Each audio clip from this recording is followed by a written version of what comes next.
नमस्कार मित्रांनो, तुमचं स्वागत आहे आपल्या चॅनलवर सुमित कुमार एज्युकेशन प्लॅटफॉर्मवर। तर मित्रांनो, आज आपण पाहणार आहोत विषय इतिहास, धडा 4 इयत्ता 9वी। तर मित्रांनो, चला आपण धड्याला सुरुवात करूया। तर मित्रांनो, 4थ्या धड्याचे नाव आहे आर्थिक विकास। तर मित्रांनो, आपण आता सुरू करूया ह्या धड्याच्या वाचनाला आणि हा धडा सुद्धा आपण समजून घेऊया। भारताच्या आर्थिक धोरणाचा अभ्यास आपण या प्रकरणामध्ये करणार आहोत। मिश्र अर्थव्यवस्थेचा स्वीकार, पंचवार्षिक योजना व त्यांचे यशापयश, बँकांचे राष्ट्रीयकरण, 20 कलमी कार्यक्रम, गिरणी कामगारांचा संप, 1991 चे नवे आर्थिक धोरण यांच्या विशेषत्वाने अभ्यास आपण करणार आहोत। मिश्र अर्थव्यवस्था। भारताला स्वातंत्र्य मिळवण्यापूर्वीच आपण कोणत्या प्रकारच्या अर्थव्यवस्थेचा स्वीकार करायचा याविषयी विचारमंथन चालू होते। प्रधानमंत्री पंडित नेहरू यांनी कोणताही टोकाचा मार्ग स्वीकारण्याऐवजी मध्यम मार्गाचा अवलंब केला। काही देशांमध्ये भांडवलशाही अर्थव्यवस्था होती, तर काही देशांमध्ये समाजवादी अर्थव्यवस्था होती। प्रत्येक अर्थव्यवस्थेचे काही फायदे आणि काही तोटे होते। भांडवलशाही अर्थव्यवस्थेमध्ये उत्पादनाची साधने खाजगी मालकीची असतात आणि समाजवादी अर्थव्यवस्थेमध्ये उत्पादनाची साधने ही समाजाच्या म्हणजेच शासनाच्या मालकीची असतात। म्हणजे समस्या मित्रांनो, भांडवलशाही म्हणजे बोलू शकतो एक प्रकारचं प्रायव्हेटायझेशन, ज्याच्यामध्ये प्रायव्हेट एक मालक असतो, आणि समाजवादी म्हणजे ज्याच्यामध्ये गव्हर्नमेंट मालक असते, असं आपण म्हणू शकतो। तुम्हाला समजण्यासाठी मी सांगितलं। मिश्र अर्थव्यवस्था खाजगी आणि सामाजिक अशा दोन्ही क्षेत्रामध्ये कार्य करते, म्हणजे प्रायव्हेट आणि गव्हर्नमेंट। आधुनिक भारताचा आर्थिक विकास साधण्यासाठी दोन्ही अर्थव्यवस्थांपेक्षा मिश्र अर्थव्यवस्थेला भारताने प्राधान्य दिले। या अर्थव्यवस्थेमध्ये आपणास 3 भाग दिसून येतात: सार्वजनिक क्षेत्र, खाजगी क्षेत्र आणि संयुक्त क्षेत्र। तर मित्रांनो, खाजगी क्षेत्र म्हणजे काय? पहिलं तर आपण सार्वजनिक पाहून घेऊया। सार्वजनिक क्षेत्र म्हणजे या क्षेत्रातील उद्योगधंदे संपूर्णपणे सरकारच्या नियंत्रणाखाली व व्यवस्थापनाखाली असतात। उदाहरणार्थ संरक्षण, साहित्य आणि उत्पादन। खाजगी क्षेत्र या क्षेत्रातील उद्योगधंदे पूर्णपणे खाजगी उद्योगांच्या मालकीचे असतात, उद्योजकांच्या। अर्थातच त्यावर सरकारी देखरेख व नियंत्रण असते। उदाहरणार्थ उपभोग वस्तू म्हणजे ज्या आपण आता जीवनावश्यक वस्तू असतो त्या। संयुक्त क्षेत्र या क्षेत्रामध्ये काही उद्योगधंदे खाजगी उद्योजकांच्या मालकीचे असतात, तर काही उद्योगधंदे हे सरकारी मालकीचे असतात, व्यवस्थापनाच्या खाली चालवले जातात। म्हणजे त्याच्यावर सरकारी मालकी नसते एवढी, पण ते काम प्रायव्हेट लोकच बघत असतात, पण त्याच्यावर सरकारची नजर असते की बाबा ही लोक नीट करत आहेत की नाही, आपल्या नियमांच्या बाहेर तर नाही चाललेत ना, ह्या गोष्टींची त्यांच्यावर नजर असते। मिश्र अर्थव्यवस्था सुरळीत चालण्यासाठी खाजगी व सार्वजनिक क्षेत्र यामध्ये सुसंवाद असणे आवश्यक असते। या व्यवस्थेचे एकत्र उद्दिष्ट आहे ते म्हणजे अधिकाधिक उत्पादन आणि मोठ्या प्रमाणावर लोकसहभाग। या अवस्थेमध्ये भांडवलशाही व समाजवादी अर्थव्यवस्थेतील चांगले गुण एकत्र आणण्याचा प्रयत्न केला आहे। नफ्याची प्रेरणा, उपक्रमशीलता, नियमपालन, कालबद्ध नियोजन इत्यादी गोष्टी मिश्र अर्थव्यवस्थेतूनच दुर्लक्षून चालत नाहीत। ह्या सगळ्या गोष्टी अर्थव्यवस्थेमध्ये म्हणजे मिश्र अर्थव्यवस्थेमध्ये याच्यामध्ये दुर्लक्ष करून चालत नाही। या व्यवस्थेमध्ये देशहिताला प्राधान्य देण्याची प्रवृत्ती असते। दीर्घकालीन विकासावर अधिक भर देण्यात येतो। संरक्षण, शास्त्रीय संशोधन, शिक्षण, रस्ते, रेल्वे, कालवे, बंदरे आणि विमानतळ उभारणी ही क्षेत्र भरपूर भांडवल, गुंतवणूक लागणारी पण फळ मात्र उशिरा देणारे आहेत। म्हणजे ही सगळ्या गोष्टी कशासाठी आहेत? कशा आहेत मित्रांनो? ह्यांच्यामध्ये भांडवल खूप लागतं गुंतवणूक करताना, पण ह्यांची जी रिटर्न्स येतो म्हणजे ह्यांच्यातून जो फायदा भेटतो, जे फळ भेटतं ते उशिरा भेटतं। या क्षेत्रांमध्ये खाजगी उद्योजक मोठ्या प्रमाणावर पुढे येत नाहीत। अशा वेळी सरकारलाच पुढाकार घ्यावा लागतो। वरील पद्धतीने मिश्र अर्थव्यवस्थेचे प्रारूप वापरून आणि पंचवार्षिक योजनांचा स्वीकार करून भारताने विकासासाठी वाटचाल सुरू केली। 1973च्या औद्योगिक धोरणानेच विकासाची गती वाढली। या धोरणानुसारच अवजड उद्योग घराणे व परकीय उद्योग यांचा प्रभाव आटोक्यात आणणे आणि प्रादेशिक विकासाचा समतोल साधणे या गोष्टींना प्राधान्य दिले गेले। लघु उद्योग, ग्राम उद्योग, घरगुती उद्योग यांचा विकासावर लक्ष देण्यात आले। सहकार क्षेत्राकडे विशेष लक्ष देण्याची सुरुवात झाली। पंचवार्षिक योजना।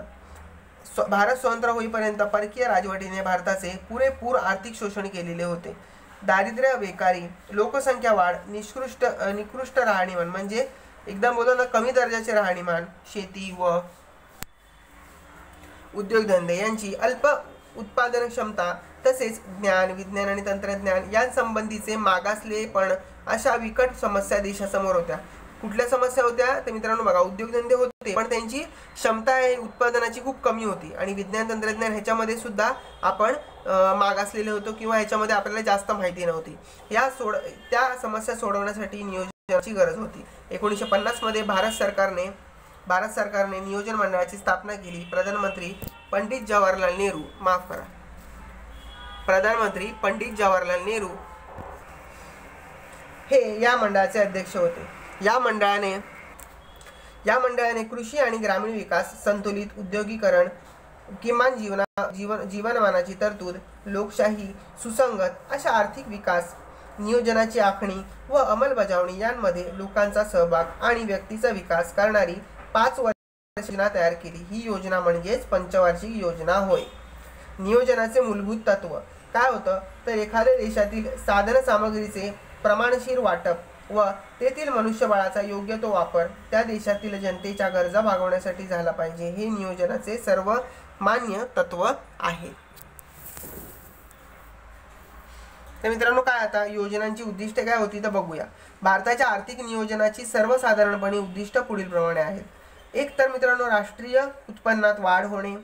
दुसरं मूलभूत उद्योगधंद्यांवर भर देऊन झपाट्याने उद्योगीकरण घडवून आणणे. तिसरं अन्नधान्याच्या बाबतीत देश स्वावलंबी बनावा म्हणूनच कृषी उत्पादनामध्ये वाढ घडवून आणणे. चौथं वाढत्या प्रमाणावर रोजगार उपलब्ध करून देऊन देशातील मनुष्यबळाचा पुरेपूर उपयोग करून घेणे. कारण 5 प्राप्ती आणि संपत्ती यांमधील विषमता दूर करणे. 6 वस्तूंच्या किमती स्थिर पातळीवर ठेवणे. आणि 7 कुटुंब नियोजन करून वाढत्या लोकसंख्येला आळा घालणे. 8 दारिद्र्य निवारण करून राहणीमान उंचावणे म्हणजे गरिबी कमी करून त्यांचे राहणीमान सुधारणे किंवा उंचावणे आपण म्हणू शकतो. 9 सामाजिक सेवांचा विकास करणे. 10 आर्थिक क्षेत्र स्वावलंबी करणे.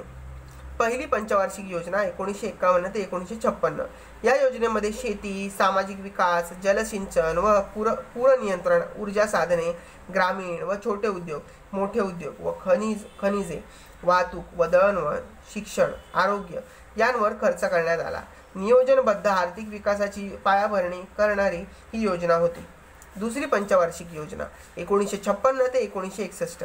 या योजनेमध्ये औद्योगिकीकरणाचे महत्त्वाकांक्षी उद्दिष्ट साध्य करायचे होते.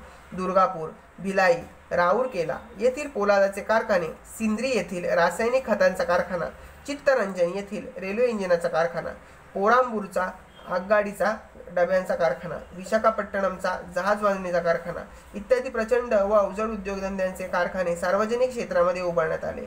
शेतीला पाणी पुरवठा करण्यासाठी भाकरा, नांगल, दामोदर यांसारखी प्रचंड धरणे उभारण्यात आली. या योजनेमुळेच राष्ट्रीय उत्पन्नामध्ये वाढ झाली असे आपण म्हणू शकतो. तर मित्रांनो हे आपण चित्र बघतोय ते कशासाठी कसलं आहे तर भिलाई पोलाद कारखान्याचं आहे. तर तिसरी पंचवार्षिक योजना 1961 ते 1966. या योजनेमध्ये उद्योग व कृषी विकासाकडे जास्त भर दिला गेला किंवा संतुलन साध्य करायचे आहे असे करण्यात आले. दर साल राष्ट्रीय उत्पन्नामध्ये वाढ घडवून आणणे, अवजड उद्योग, वाहतूक व खनिज उद्योग विकास, विषमतेचे निर्मूलन करणे आणि रोजगार संधी विस्तार हा प्रमुख हेतू होता. तिसऱ्या पंचवार्षिक योजनेनंतर 3 एकवार्षिक योजना 1966 ते 1969 हाती घेण्यात आल्या. या काळामध्ये तीव्र दुष्काळाचा सामना करावा लागला. चीनचे आक्रमण आणि पाकिस्तानशी युद्ध यांमुळे विकासाच्या कामांपेक्षा संरक्षणाकडेच व दुष्काळ निवारणाकडे जास्त सरकारला अधिक लक्ष द्यावे लागले. या गोष्टींमुळेच भारताच्या अर्थव्यवस्थेवर फार ताण पडला. चौथी पंचवार्षिक योजना 1969 ते 1974. या योजनेची उद्दिष्टे ठरवताना भारत स्वावलंबी बनावा, मूलभूत उद्योगांचा सरकारने विकास करावा, आर्थिक विकासाचा वेग वाढवावा आणि समाजवादी समाजरचना आणि निर्माण करण्याकडे लक्ष पुरवावे असे ठरवण्यात आले. या योजनेच्या काळातच देशातील 14 प्रमुख बँकांचे राष्ट्रीयकरण करण्यात आले. ही योजना अपेक्षे इतकी यशस्वी झाली नाही. चौथ्या योजनेकाळामध्ये बांगलादेश युद्धाचे परिणाम भारतातील अर्थव्यवस्थेला सहन करावे लागले. निर्वासितांवरील खर्च सहन करावा लागला. सरकारी नोकरांनी सरकारी नोकरांची पगारवाढ, रेल्वे कर्मचाऱ्यांची वेतनवाढ, आंतरराष्ट्रीय बाजारातील पेट्रोलचे वाढते दर यांच्यामुळे भारतातील अर्थव्यवस्थेला धक्के सहन करावे लागले. अशा प्रकारचे 5वी पंचवार्षिक योजना 1974 ते 1979 गरिबी दूर करून देश आर्थिकदृष्ट्या स्वावलंबी बनवण्याचे प्रमुख उद्दिष्ट डोळ्यांसमोर ठेवून ही योजना तयार करण्यात आली. या योजनेमध्ये राष्ट्रीय उत्पादन वाढ करणे, राष्ट्रीय उत्पादनामध्ये मोठ्या प्रमाणावर रोजगार उपलब्ध करून देणे, शिक्षण, सकस आहार, पिण्याच्या पाण्याचा पुरवठा करणे, वैद्यकीय उपचाराचा सुविधा ग्रामीण भागाला पुरवणे, ग्रामीण भागामध्ये वीज पुरवठा व दळणवळणाची साधने पुरवण्याची, रस्ते बांधण्याची, समाज कल्याणाच्या योजना व्यापक प्रमाणावर राबवण्याची आणि कृषी विकास घडवून आणण्याची कामे आणि मूलभूत उद्योगधंदे वाढवण्याची कामे, अन्नधान्य व इतर जीवन उपयोगी वस्तूंची खरेदी अजून एकाधिकार पद्धती करून त्या सार्वजनिक वितरण व्यवस्थांद्वाराच गरिबांना रास्त किमतीमध्ये पुरवणे अशी उद्दिष्टे नमूद करण्यात आली होती. 5व्या पंचवार्षिक योजनेच्या काळामध्येच दारिद्र्य निवारण व रोजगार वाढवणे शक्य झाले नाही. 1977 मध्येच लोकसभेच्या निवडणुकीमध्ये काँग्रेस पक्षाचा पराभव झाला. जनता पक्ष सत्तेवर आला.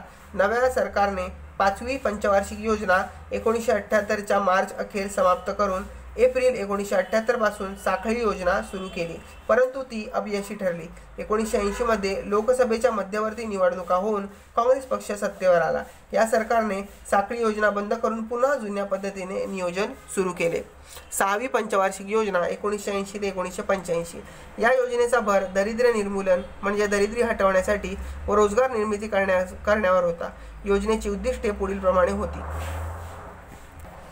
काय होती मित्रांनो? तर बघा, अर्थव्यवस्थेच्या विकास दरामध्ये लक्षणीय वाढ करणे, गरिबी व बेकारी यांच्या प्रमाणामध्ये घट करणे, लोक छोटी कुटुंब पद्धती स्वेच्छेने स्वीकारतील असे धोरण ठेवून लोकसंख्या वाढीवर नियंत्रण ठेवणे. 6व्या पंचवार्षिक योजनेत पुढील कार्यक्रम राबवण्यात आले. एकात्मिक ग्रामीण विकास कार्यक्रम IRDP, ग्रामीण भूमिहीन रोजगार हमी कार्यक्रम RLEGP, राष्ट्रीय ग्रामीण रोजगार कार्यक्रम NREP आणि सलेम पोलाद प्रकल्प.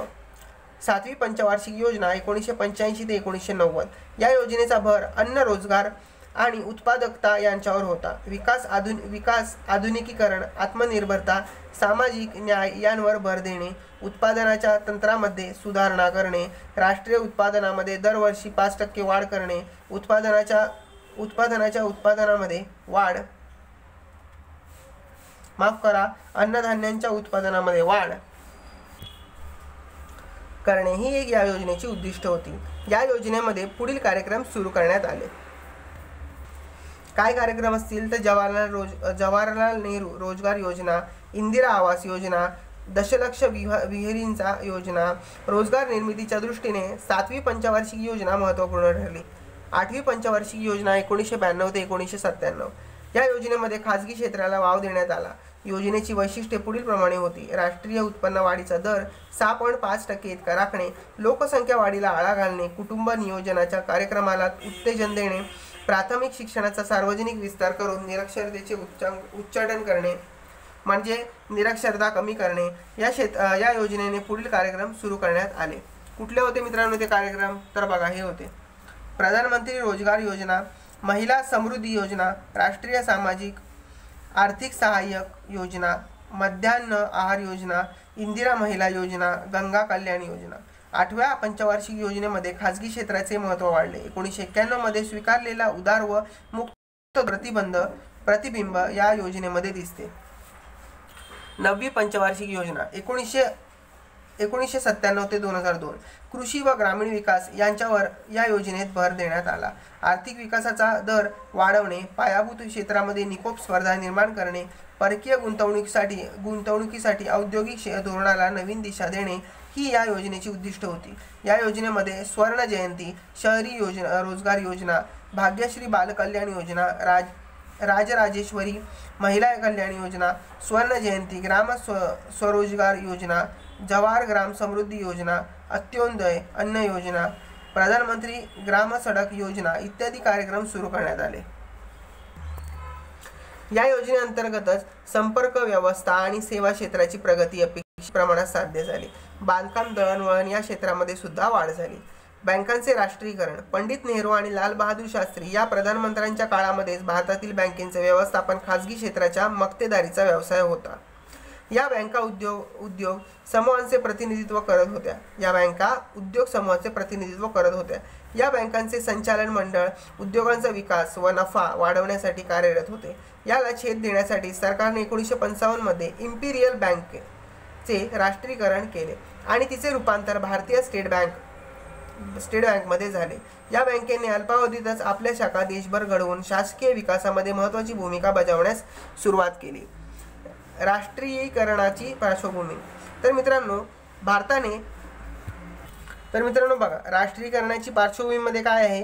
भारताने स्वातंत्र्योत्तर कालखंडामध्ये मिश्र अर्थव्यवस्था स्वीकारली होती. योजना राबवताना तूट निर्माण झाल्यास ती भरून काढण्यासाठी बँकांचे राष्ट्रीयकरण होणे खूपच आवश्यक होते. राष्ट्रीयकरण झाल्यावर या बँकांना मिळणारा नफा सरकारी खजिन्यात जमा होणार होता. यांच्या जोडीला लघु व मध्यम उद्योगांचे विकास धोरण राबवणे आवश्यक होते. लाल बहादूर शास्त्री यांनी अन्नधान्य टंचाई आणि दुधावर मात करण्यासाठीच हरित क्रांतीचा प्रयोग हाती घेतला होता. प्रधानमंत्री इंदिरा गांधी यांच्या कार्यकाळामध्येच काँग्रेस पक्षातील समाजवादी विचारांनी प्रेरित झालेल्या Congress forum for socialist action या गटाने व्यापारी बँकांचे राष्ट्रीयकरण करावे अशी मागणी केली. कम्युनिस्ट पक्षाचाही या निर्णयाला पाठिंबा होता. 20 कलमी कार्यक्रम. तर मित्रांनो बघा, 1 जुलै 1975 रोजी प्रधानमंत्री इंदिरा गांधी यांनी 20 कलमी कार्यक्रमाची घोषणा करून विकसित राष्ट्राच्या दिशेने वेगवान वाटचाल करण्याचा प्रयत्नांचा संकल्प सोडला. यातील प्रमुख तरतुदी पुढीलप्रमाणे. 1. शेती आणि शहरी भागातील कमाल जमीन धारणा, संपत्तीची समान वाटणी, शेतमजुरांना किमान वेतन, जलसंधारण योजनांमध्ये वाढ करणे. 2.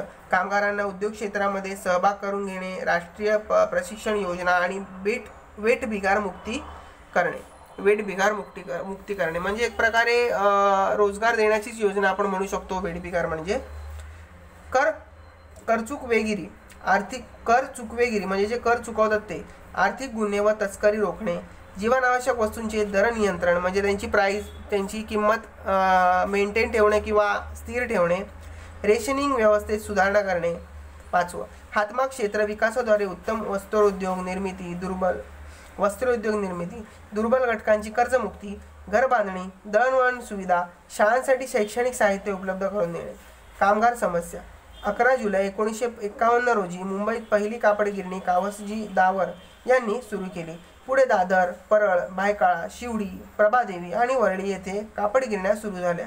हा भाग गिरण गाव म्हणूनच ओळखला जाऊ लागला. 80च्या दशकामध्येच कामगारांमध्ये असंतोष निर्माण होण्यास अन्य क्षेत्रातील आर्थिक परिस्थिती कारणीभूत होती. तर मित्रांनो हे पाहताय तुम्ही, काय आहे? कापड गिरणीचं चित्र आहे. काही उद्योगधंद्यांमध्ये कामगारांचे पगार वाढत होते, त्यांना बोनसची रक्कम जास्त मिळत होती. गिरणी कामगारांपेक्षा त्यांना जास्तीच्या सुविधा मिळत होत्या. 1981च्या दिवाळीत कामगारांना 20% बोनसची अपेक्षा होती. कामगारांचे प्रतिनिधित्व करणाऱ्या राष्ट्रीय मिल मजदूर संघाचे मालक वर्गाशी वाटाघाटी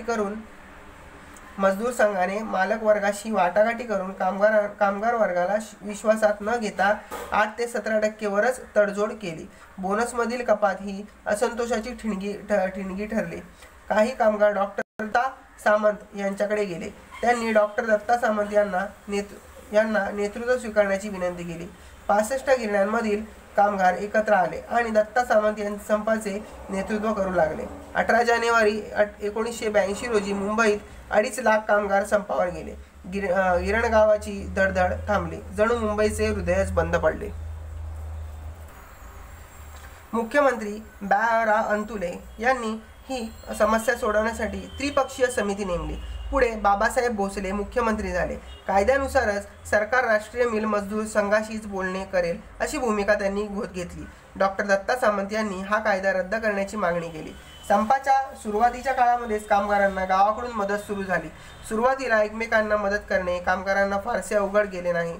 विभागीय समित्या स्थापन करून त्यांनी अन्नधान्य मदत निधी यांचे वाटप केले. डाव्या पक्षांनी संपाला पाठिंबा दिला होता. संप रेंगाळायला लागताच कामगारांमध्ये फूट पाडण्याचे प्रयत्न सुरू झाले. संपाला 6 महिने पूर्ण झाले. केंद्र सरकारने संपाकडे पण दुर्लक्ष केले. कामगारांनी जेल भरो आंदोलन सुरू केले. सप्टेंबर 1982 मध्ये महाराष्ट्र विधानसभेवर 1.5 लाख कामगारांचा मोर्चा गेला. त्याचा उपयोग झाला नाही. संपाला 1 वर्ष पूर्ण झाले. एवढा मोठा प्रदीर्घ काळ चाललेला हा पहिलाच संप होता. या कालावधीमध्ये सुमारे 1.5 लाख कामगार बेकार झाले. कापडापेक्षा पॉलिस्टरलाच महत्त्व आले. गिरणीतील कापडाच्या खपावर परिणाम झाला होताच. मुंबईत कापड गिरण्या सुरत आणि गुजरातमध्ये गेल्या. केंद्र सरकारने 13 गिरण्यांचे राष्ट्रीयकरण केले. समस्या सोडवण्यासाठी लवाद नेमले गेले. यशस्वी झाला नाही.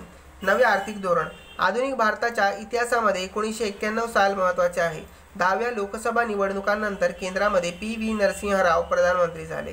त्यांनी अर्थमंत्री डॉक्टर मनमोहन सिंग यांच्या सहकार्याने भारतातील अर्थव्यवस्था जागतिक अर्थव्यवस्थेशी जोडण्यासाठी नवी आर्थिक धोरण स्वीकारले. त्यासाठी भारतीय अर्थव्यवस्थेमध्ये मूलभूत स्वरूपाचे बदल घडवणे आवश्यक होते. भारतातील अर्थव्यवस्थेला जागतिक प्रवाहात आणले. या काळामध्ये भारताची आर्थिक अवस्था बिकट झाली होती. पी.व्ही. नरसिंह राव यांच्या अगोदर चंद्रशेखर यांचे सरकार होते. या सरकारच्या काळामध्ये चलनवाढीचा दर 17% होता. आर्थिक वृद्धी दर 1.1% घटला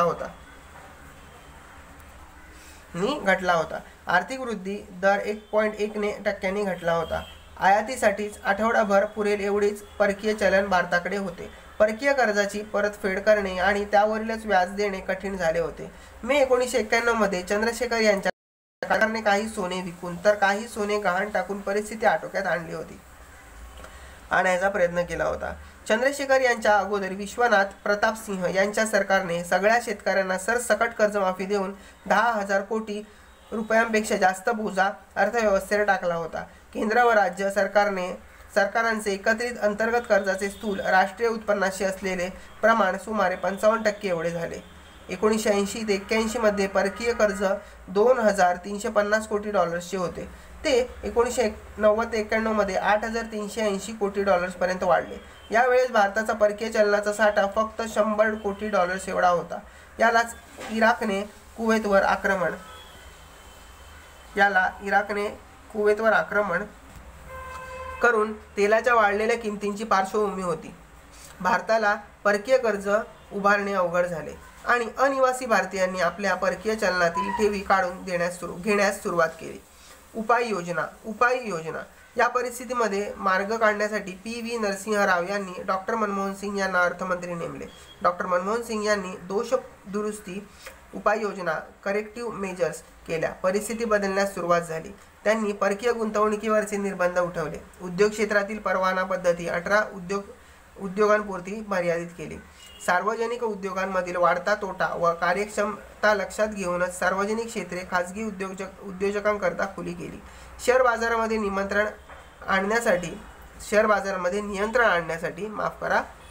1992 मध्ये सेबीची security and exchange board of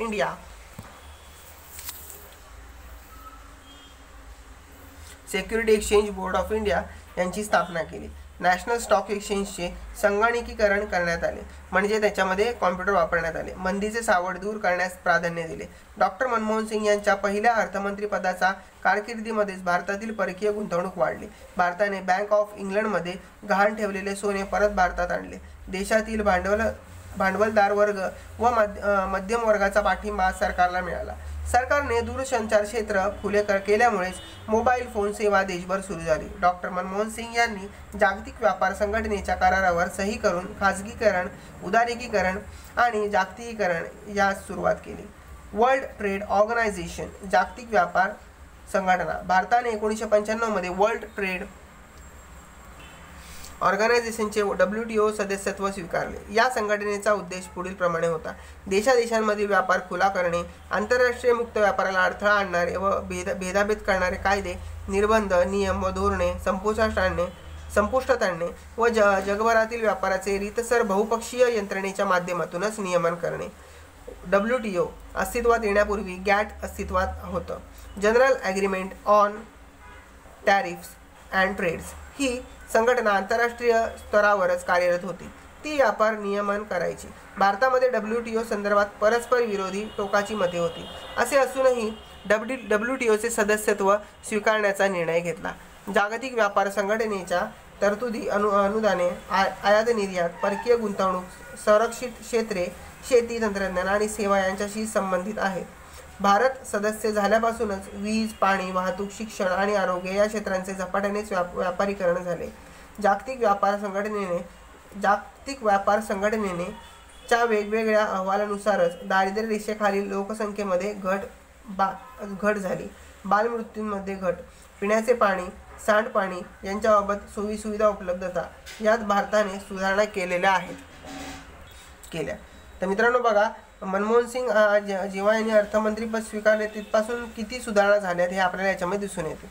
जागतिक व्यापार संघटनेच्या अर्धीवरच भारताने पुढे दक्षिण आशियाई प्राधान्य व्यापार करार, south Asia preferential trade arrangement म्हणजे सॅप्टा केला। भारताने सार्क देशांकरिता विविध वस्तूंच्या आयातीवरील निर्बंध उठवले, आयात शुल्कामध्ये सवलती दिली, भारतीय विमा क्षेत्र खाजगी व परकीय गुंतवणुकीला खुले केले। अशा रीतीने आपण स्वातंत्र्योत्तर भारताची आर्थिक वाटचाल अभ्यासली। मिश्र अर्थव्यवस्था